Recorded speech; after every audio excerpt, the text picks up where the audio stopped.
प्रमुख मागण्या आहेत आणि कशासाठी उपोषण केलेलं आहे आणि कुठं कुठं उपोषण सुरू आहे? नमस्कार, माझं नाव पंचशीला जगधने, मी जिल्हा संघटक अध्यक्ष आहे. तर आमचं जे आंदोलन आहे ते पूर्ण राज्यभर चालू आहे.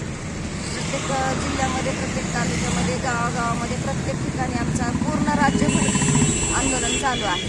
आणि आमची जी प्रमुख मागणी आहे की आमचं जे उमेद अभियान आहे ते त्याला वेगळं डिपार्टमेंट करून त्याची स्थापना करून आम्हाला कर्मचारी आणि आमचे पूर्ण केडर हे कायमस्वरूपी आम्हाला शासकीय सेवेमध्ये सामावून घेण्यात यावे, आमची ही प्रमुख मागणी आहे. हे जर मागण्या मान्य नाही झाल्या तर हे आम्ही अमर उपोषणाचा इशारा तर दिलेला आहे, चालू पण आहे आमचं अमर उपोषण.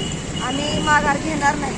आपल्या प्रमुख मागण्या पुन्हा कशी तुम्ही दिलेल्या आहेत, म्हणजे कुणाला मागणी कुणाला आहे तुमची नेमकी? आम्ही इथं म्हणजे आमचं नियोजन असं आहे की आपला धाराशिव जिल्ह्यातील 8 तालुके, तर आमचं कालपासूनचं आंदोलन चालू आहे अमर उपोषणाचं. तर साखळी आंदोलन आहे. तर काल आमचा तुळजापूर तालुका होता, आज कळंब तालुका आहे.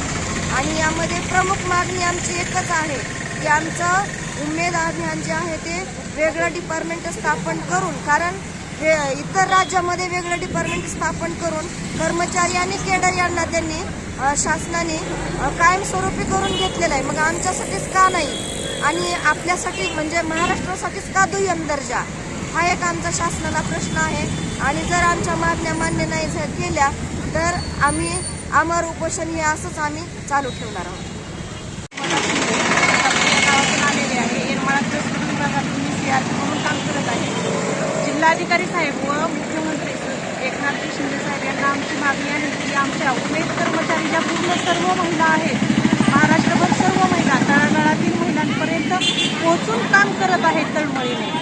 एकीकडे तुम्हीच सरकार महिलांचा सन्मान करून त्यांना चांगली वागणूक देण्यासाठी किंवा त्यांच्या विकासासाठी धडपडताय, तरी पण आमच्या उमेदच्या महिलांचा पण त्यामध्ये विचार करावा आणि आमचा विभाग कायम करून आम्हाला स्वतंत्र विभाग देऊन आमच्या हक्काचं आम्हाला विभागाने आम्हाला आमची सक्षमीकरण करावं.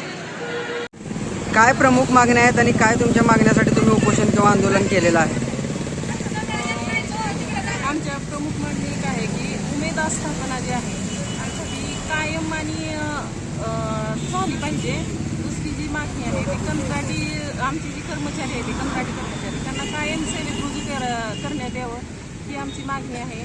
या मागण्या आमच्या पूर्ण झाल्या तरच आम्ही उपोषण मोडणार आहे, नाहीतर आमचं उपोषण असं चालू आहे.